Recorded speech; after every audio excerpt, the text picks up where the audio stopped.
Welcome to my crazy life. It's Lori, and today I have a DIY for you. It's very vlog style, the tutorial portion. It took me about a week to put this together, and not that it's that difficult. It's just that that's when I had time to do it, and I had to purchase the materials. It does take overnight for the Mod Podge to dry, so it will take at least 2 days, I would say. I would give it a full 24 hours for the Mod Podge to dry. But it's my Grinch pillowcase, and I'm so excited. It's not a pillowcase, it's going to be a pillow. But I'm super excited to show it to you, and I hope you enjoy.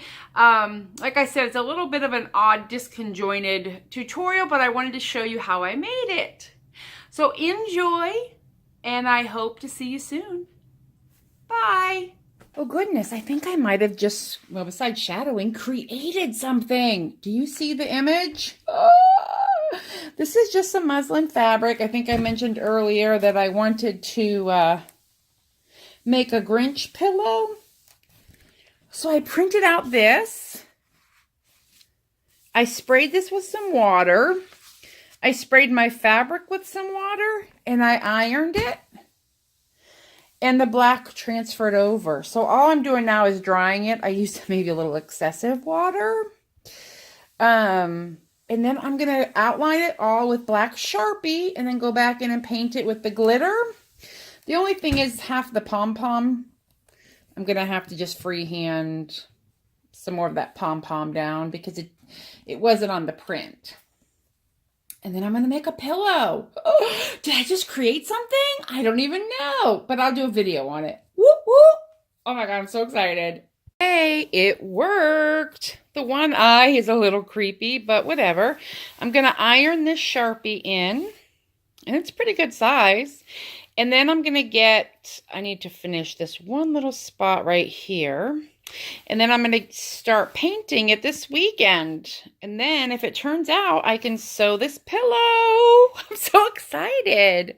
Good morning, guys. I just woke up and I'm working on my pillow and I'm going to have a video out. But I will tell you, the Mod Podge, there's no fallout. It's a little stiff, but whatever. I mean, it's no different than if there were sequins. I'm going to color this green, and then I need to do gold in the eyes and get a little darker, add for the nose. Everybody, I'm back with my Grinch, and this is the next phase. So I've showed you how I got this on here. I ironed, I drew with the marker, with the Sharpie, and this is the design that we have. Let me bring you a little closer. Sorry about the shadowing. And now I'm going to do his green face and his gold eyes. And I'm going to show you what glitters I'm using. First of all, I'm just using plain old Mod Podge. For the red up here, I just used this brand extra fine red glitter. And then I got this glitter in it's called Emerald, but there's some gold in there. For the Grinch's face. The white on here, I got these at this last Christmas. This is actually a glass jar, but in the Target dollar spot. And this is just the white. And then this year at Halloween, in their fall, I got some gold. And all I do, let me bring it just a little closer. I'll show you, I'll mix up some gold. Is I just take the glitter and pour it on top. If you mix in the glitter, you don't get fallout. Like there's no fallout on here. And I mix it in. I like it a little intense. I just need a tiny little bit to do his eyes. But I just keep adding the glitter and mixing it in until it's the color I like, which is gold. There. And then what I do, let me bring it in a little closer. I have this on the mat. You want something underneath. And actually, I have this plastic sign that I got at the Halloween section underneath because this will soak through. And then all I'm doing, get you a little closer, is I'm just like loading up my brush. And ooh, You don't want to use a super cheap brush like I'm doing, because quite frankly, what you're going to end up with is a bunch of bristles in his eyes or wherever. And then you just kind of mush the glitter, you know, in between the black. I probably should be using a finer paintbrush than this, to be honest, to get these eyes. Because you really want to push this glitter up against the black. So I might end up switching out brushes. Maybe not. It seems to be moving okay now. You just kind of load up your brush. It's not going to paint like paint because there's thick glitter in here.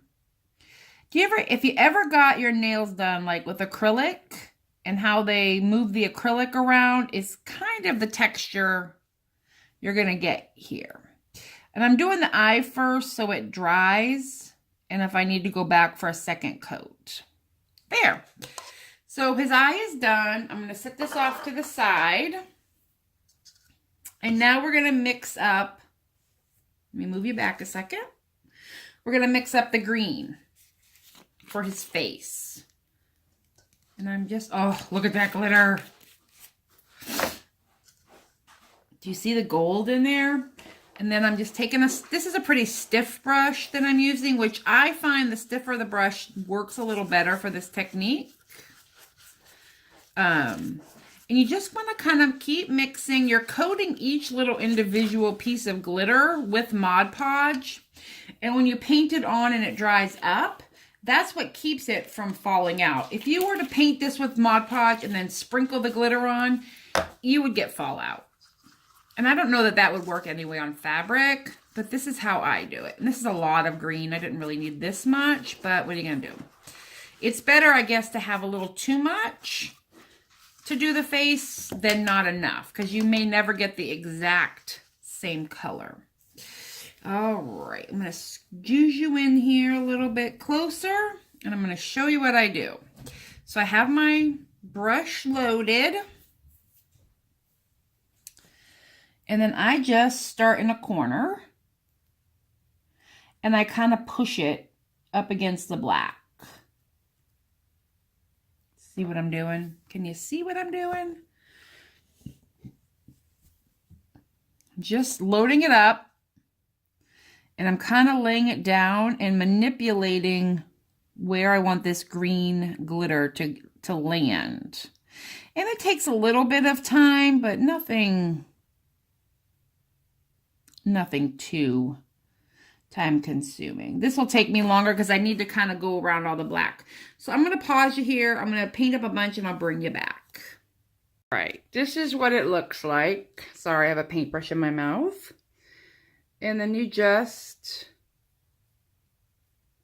smear this stuff on. And it's pretty thick. It's Mod Podge. And he needs some more gold in his eyes. And then I will figure out the pillow. And I will bring you along for the next step. And I'll certainly show you when this is all dry. Everybody, I am working on the Grinch, which is upside down.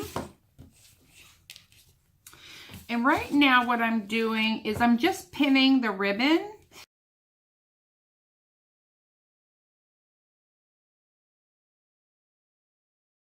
Cut off the green ribbon. I didn't like how it was laying, so I decided I'm going to attach this first to the backing fabric. And then I think I have some red rickrack, maybe, or some other green to top stitch down.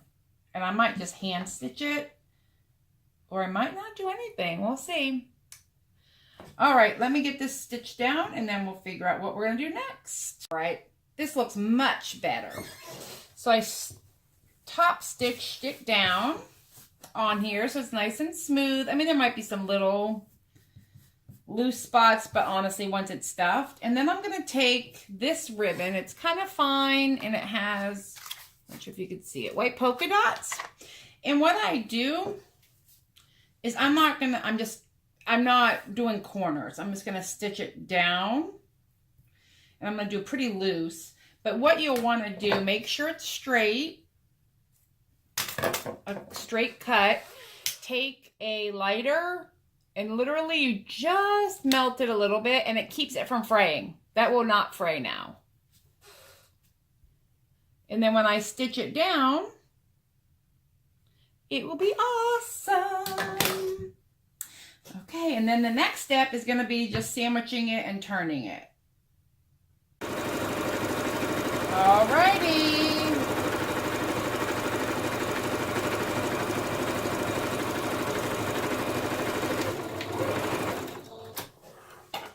I got it all taken care of. I sewed on the ribbon, and I'll show you here in a second. And I have top stitch. Now what I'm going to do is cut this corners. I just don't like a lot of bulk in my corners. I have to go buy fiber fill for this. I forgot to do that, but just fine. Oops. Now we're going to flip it right side out. I'll give you a better view of it once I've flipped it. But you leave this hole in the bottom for stuffing purposes and to turn the fabric. I'll press it, the stitches flat once I get my corners turned, and I just flip it and take a finger. You could use something pokey. I wouldn't do too pokey to get your corners out. You can pop through those stitches. And what top stitching will do as well, or top, I'm going to top stitch it as well. I just like that finished look. But here we go. I've got my pillow for my bed. It's much larger than I was anticipating, but I'm okay with that. It's decorative. I'm not going to sleep on it. That would be hard on the face. But there we go. Now all I'm going to do is press it, and then I'm going to run a row of top stitching around the outside, and then I will show you the finished product. Woo woo! Hey, it's time! I have finished the pillow. Here it is. Hope that's not blurry. I am obsessed. And I'm gonna get some green buttons or some type of decorative, I think buttons, maybe like some, or I could do snowflakes or Christmas trees or some type of buttons for the corners just to kind of segue. Now it's obviously not stuffed yet, so I've left the bottom open, but I did top stitch. I just think it gives it more of a finished look when it's full. So there it is in all of its glory. Thanks for coming along, and I hope somebody enjoys. I think the possibilities are endless, but this is my rendition. You guys have a good one. Bye.